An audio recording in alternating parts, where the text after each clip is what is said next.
हनुमान चालीसा पठण सारख्या धार्मिक सोहळ्याला आल्यानंतर जीवनातील नकारात्मकता कमी होऊन सकारात्मक विचार सुरू होतात। तरुणांना धर्मकार्याची गोडी लागावी हाच उद्देश डोळ्यासमोर ठेवून अहिल्यानगरमध्ये गेल्या 27 वर्षांपासून हनुमान चालीसा पठणाचा अखंड महायज्ञ सुरू आहे। अहिल्यानगरच्या पावनभूमीत शास्त्रोक्त आध्यात्मिक व धार्मिक पद्धतीने हनुमान चालीसा पठण व्हावे हाच एकमेव उद्देश आहे। एकाच वेळी 9 मंडळे हनुमान चालीसा पठणाची सेवा देत आहेत। यामध्ये कोणत्याही प्रकारची स्पर्धा नाही, पारितोषिक नाही, उच्च नीच काही भेदभाव नाही। एकाच वेळी अहिल्यानगर शहरातील विविध ठिकाणी हनुमान चालीसा पठणाचा कार्यक्रम होतो। यामुळे निश्चितपणे शहरातील दूषित झालेले वातावरण शुद्ध होते। धर्म जिवंत राहिला तरच आपण जिवंत राहू शकतो। धर्मापासून लांब झालो तर आपले अस्तित्व धोक्यात येईल। जेव्हा आपल्या आचरणात खरा धर्म येईल तेव्हाच आपले जीवन सार्थ होईल, असे प्रतिपादन धर्मगुरू सद्गुरू शंकर महाराजांचे भक्त राजाभाऊ कोठारी यांनी केले आहे।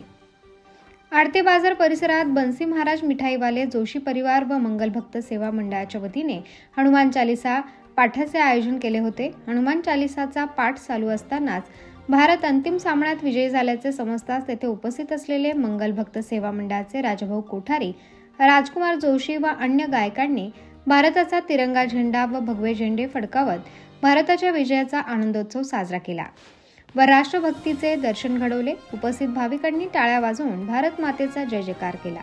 अहिल्यानगर शहरात सध्या श्री हनुमान जयंती निमित्त मंगल भक्त सेवा मंडळाच्या वतीने श्री हनुमान चालीसा पाठाचे आयोजन केले जात आहे।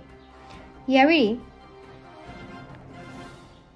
राष्ट्रीय स्वयंसेवक संघाचे राजभाऊ मुळे, विश्व हिंदू परिषदेचे जिल्हा मंत्री राजेंद्र सोनवणे, जिल्हा प्रसिद्धी प्रमुख अमोल भांबरकर, बाबासाहेब सानप, माजी नगरसेवक रवींद्र बारसकर, दत्ता कावरे, बाबासाहेब सानप, उमेश नगरकर, किशोर गुरु जोशी, सोमनाथ मुळे गुरुजी, आदिनाथ येंडे, अशोक जोशी, नीरज जोशी, मनोज जोशी, गोविंद जोशी, बाली जोशी, संजय जोशी, कौशल जोशी, कृष्णा जोशी, गिरीश जोशी, तुळसाबाई जोशी, अनिल जोशी, सुषमा जोशी, लीना जोशी, साधना जोशी, रीता जोशी, मानव जोशी आदींसह जोशी परिवाराचे सदस्य व शेकडो भाविक उपस्थित होते। यावेळी सादर करण्यात आलेल्या भक्तिगीतांनी उपस्थित भाविक तल्लीन होत मंत्रमुग्ध झाले। या शरीर आणि पंचेंद्रियांच्या अधीन असलेल्या देहाच्या माध्यमातून बुद्धी आणि वाणीचं योग्य वापर होणं हेही तितकंच गरजेचं आहे। आणि मग जेव्हा आपण अशा कार्यक्रमाला जात असतो, अशा सोहळ्याला आपली उपस्थिती देत असतो, तेव्हा निश्चित कुठेतरी आपल्यातली निगेटिव्हिटी, नकारात्मकता कमी होऊन सकारात्मकता वाढत जाते। गेली 27 वर्ष हा महायज्ञ सुरू आहे आपल्या अहिल्यानगरच्या पावनभूमीमध्ये। एकच हेतू आहे की अगदी शास्त्रोक्त आध्यात्मिक धार्मिक पद्धतीनं हनुमान चालीसाचा पाठ आपल्या या पावनभूमीमध्ये झाला पाहिजे। आणि हे सगळं करत असताना तरुणांना या माध्यमातून धर्म अध्यात्म याची गोडी लागली पाहिजे।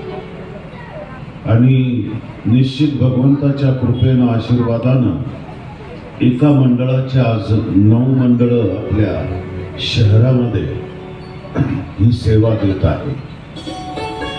खरं तर या सेवेमध्ये कुठलीही स्पर्धा नाही, कुठलंही पारितोषिक नाही, कोणीही 1 नंबर 2 नंबर नाही। सेवेमध्ये फरक नसतो।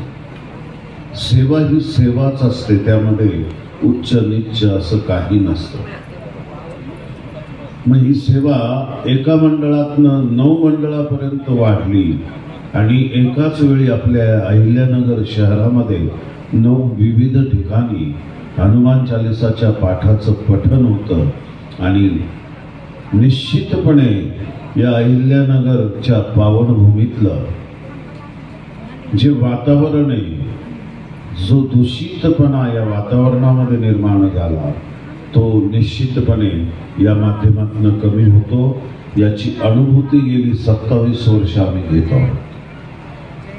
चला तर आता आपण या भजन संध्येच्या महाराष्ट्र न्यूज नेटवर्कसाठी अमोल भांबरकर, नगर।